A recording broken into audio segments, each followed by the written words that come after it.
오늘 출애굽기 61번째 시간으로 사형에 해당하는 죄라는 제목으로 같이 말씀을 나누도록 하겠습니다. 오늘 본문에서 구체적으로 사형에 해당하는 죄는 사람을 고의로 죽인 자나 부모를 때리거나 저주한 자, 그리고 사람을 납치한 자는 반드시 죽일지니라 그러셨습니다. 오늘 12절을 보면 사람을 쳐 죽인 자 반드시 죽여라 그러셨는데, 이미 십계명에서 주님께서는 살인하지 말라 그러셨어요. 살인하지 말라고 하시는 이유는 생명의 주인은 사람이 아니고 하나님이시기 때문에 사람의 생명을 사람의 손으로 마음대로 좌우지하지 말라는 말씀이죠. 그리고 사람의 생명을 귀히 여겨야 되는 이유는 사람이 하나님의 형상을 닮았기 때문입니다. 하나님께서 사람을 하나님의 형상대로 창조하셨어요. 창세기 9장 6절을 보면 무릇 사람의 피를 흘리면 사람이 그 피를 흘릴 것이니 이는 하나님이 자기 형상대로 사람을 지었음이니라 하셨습니다. 사람이 육체만을 살인하는 것, 그것만이 살인하는 것이 아니죠. 다른 사람들의 인격을 파괴하는 것도 살인이 될 것이고, 그 사람 안에 있는 하나님의 형상을 파괴하는 것도 살인입니다. 그렇기 때문에 사람의 명예를 훼손하거나 모욕하거나 무시하거나 그 모든 일련의 것들이 다 살인에 포함되는 거예요. 그 사람 안에 있는 하나님의 형상을 파괴하는 것, 요즘 같은 시대에 인터넷에 다른 사람을 비방하거나 악성 댓글을 달거나 모함하거나, 이 모든 것들이 다 뭐예요? 그 사람을 살인하게 되는 거예요. 그렇기 때문에 우리가 그런 일이 없도록 늘 조심해야 되죠.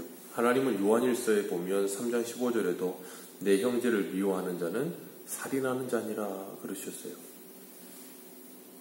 주님께서는 살인에 대해서 말씀하시면서 시기하는 것도, 질투하는 것도, 다른 사람을 향해 나쁜 마음을 품는 것도 살인이라고 말씀하시는 거예요. 인류 최초의 살인이라고 하는 가인이 아벨을 죽인 사건도 하나님께서 아벨의 제사를 받으시고 가인의 제사를 받지 않으심으로 가인의 마음에 시기와 질투와 분노가 타오른 거예요. 그로 인하여 자기 동생을 돌로 쳐 죽이는 그런 비극적인 일이 일어나는 겁니다. 12절을 보면 쳐 죽인 자 그랬어요. 고의로, 13절에는 고의적으로 살인한 자를 쳐 죽인 자 그렇게 표현하죠. 이 고의로 살인한 자는 하나님께서 반드시 죽일 것이나, 그러나 고의로 살인하지 않은, 오늘날로 치자면 과실치사 같은 경우, 옛날 치자면 도끼로 나무를 하다가 그 도끼 앞에 이 자루가 이 나무를 도끼를 휘두르는데 갑자기 날아가서 뒤에 사람이나 옆에 사람이 맞아서 그 사람이 갑자기 즉사했다던가, 그건 전혀 살인할 의도가 없는 일이잖아요. 그럴 때에는 하나님께서 도피성이라는 걸 두셨어요. 그리고 이스라엘 백성들과 그리로 피하게 하셨습니다. 그리고 그 도피성에서 대제사장이 판단을 해서 그 사람이 고의성이 없다면 대제사장이 죽을 때까지 도피성에 머물게 했다가 대제사장이 죽으면 그 도피성에서 나올 수 있게 해서 그 사람을 안전하게 지키셨어요. 그 도피성은 오실 메시아이신 예수 그리스도를 예표하는 겁니다.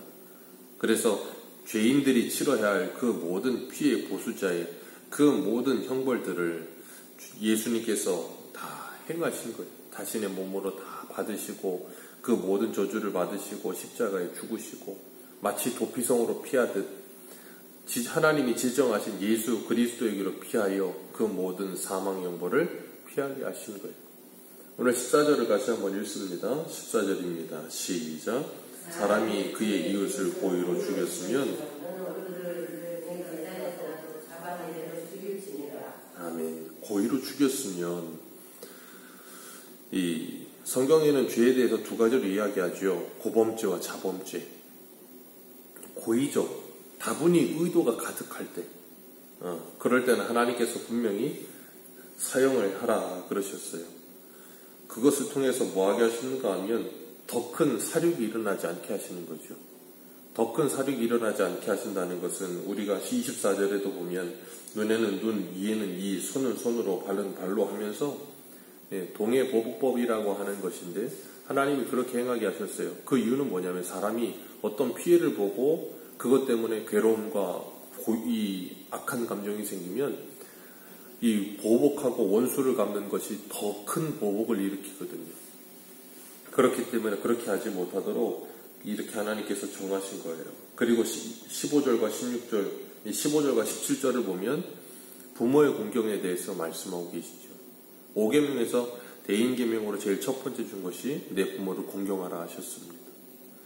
하나님께서는 부모, 어머니나 아버지를 치는 자, 그리고 어머니나 아버지를 저주하는 자 반드시 죽일지니라. 그건 육신의 부모를 공경해야 될 것을 말씀하신과 동시에 모든 권위가 하나님께로부터 오는 것이기 때문에 육의 부모님을 공경하지 않고 육의 부모님을 죽이거나 저주하는 자는 곧 하나님을 뭐 하는 거예요? 하나님을 저주하는 것 같은 거예요. 하나님의 권위에 도전한 것 같습니다. 그렇기 때문에 하나님께서 그런 자는 반드시 죽일지니라 라고 말씀하시는 거예요. 그리고 하나님께서 모든 위에 있는 권위를 하나님이 주셨다고 로마서 13장에 말씀하십니다. 그렇기 때문에 사람이 태어나서 가장 먼저 만나는 사람인 부모와의 관계를 통하여서 모든 위와 아래의 이 권위의 질서를 배우게 하시고 그 모든 권위의 질서를 통해 하나님을 경외하는 법을 배우게 하시기 위해 부모를 주셨어요. 그래서 부모는 하나님의 언약의 전달자입니다. 신명기 6장 6절을 보면 오늘날 내가 내게 명하는 이 말씀을 너는 마음에 새기고 내 자녀에게 부지런히 가르치며 집에 앉았을 때에든지 길에 행할 때에든지 누웠을 때에든지 일어날 때에든지 이 말씀을 강론할 것이며 끊임없이 하나님의 말씀을 자녀에게 가르치라는 거예요.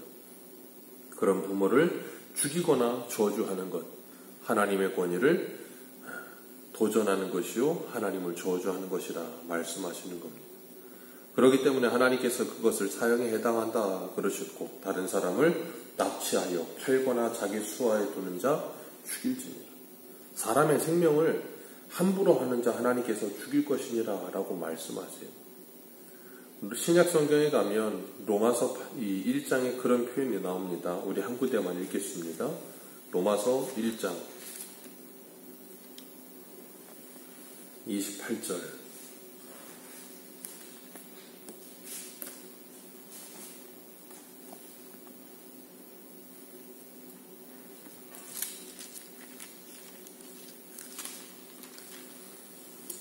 (1장) 28절부터 32절까지 읽겠습니다. 시작. 또한 그들이 마음에 하나님 두기를 싫어하며 하나님께서 그들을 그 상실한 마음대로 내어버려 두사 합당하지 못한 일을 하게 하셨으니 곧 모든 불의, 추악, 탐욕, 악의가 가득한 자요 시기, 살인, 분쟁, 사기, 악독이 가득한 자요 수군수군하는 자요 비방하는 자요 하나님께서 미워하시는 자요 능욕하는 자요 교만한 자요 자랑하는 자요 악을 도모하는 자요 부모를 거룩하는 자요 우매한 자요 배약하는 자요 무정한 자요 무자비한 자라. 그들이 이 같은 일을 행하는 자는 사형에 해당한다고 하나님께서 정하심을 알고도 자기들만 행할 뿐 아니라 또한 그런 일을 행하는 자들을 옳다 하는도다. 이 분명히 말씀하세요. 그 마음에 하나님 두기를 싫어하는 자들, 그 마음에 하나님 두기를 싫어하고 하나님의 말씀 두기를 싫어하는 자들은 하나님께서 이 모든 일이 사형에 해당하다고 정하셨다는 걸 알고도 자기들만 행할 뿐 아니라 그걸 행하는 자들을 옳다 하는도다. 그러면서 하나님께서 오늘 말씀하신 살인과 부모를 거역하는 일, 그것과 함께 여러 가지 것들을 하나님께서 내포해 두셨어요. 이 모두가 사형에 해당한다고 하나님이 정하셨대요. 그렇기 때문에 하나님을 바라보며 하나님을 두려워하는 자들은 이 모든 일을 뭐 하겠어요? 하나님이 정하신 사형에 해당하는 죄인 줄 알고 두려워하게 되는 거예요. 오늘날 이런 말씀 앞에 자유로울 사람은 없습니다.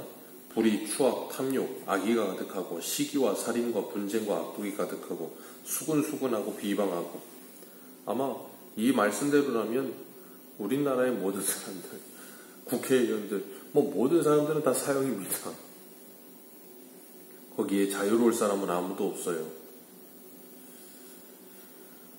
그렇기 때문에 우리는 모두가 누가 필요해요? 하나님이 지정하신 한 곳, 도피성, 예수 그리스도가 필요한 거예요. 그 예수 그리스도께 나아가지 않으면 우리는 다 하나님 앞에 사형에 해당하는 죄를 저지르고 있는 것입니다. 그렇기 때문에 우리는 다른 사람의 상대방의 속에 있는 하나님의 형상을 파괴하는 일을 멈춰야 되는 거예요. 그건 육체적인 살인만을 말하지 않아요. 우리가 다른 사람의 기분, 감정, 그 사람의 영혼, 그 사람의 마음, 그 모든 것을 파괴하는 일, 곧 하나님의 형상을 파괴하는 일이라는 것을 우리는 기억해야 합니다. 다른 사람의 기분 하나 나쁘게 하는 문제가 아닌 거예요. 하나님의 형상을 파괴하는 문제인 겁니다. 그렇기 때문에 우리는 조심해야 되는 거예요. 그리고 예수 그리스도로 말미암아 하나님의 형상이 회복된 우리는 다른 사람들도 그리스도께서 위하여 죽으신 형제인 줄 알고 그 사람을 나보다 더 낮게 여기며 그 사람을 존중히 여기며 하나님께서 우리에게 하나님의 사랑을 보여주신 것처럼 다른 사람을 살인하는 것이 아니라 다른 사람을 진정으로 사랑할 수 있는 아름다운 하나님의 사람들로 세워져 가시기를 주님의 이름으로 축복합니다. 기도하겠습니다.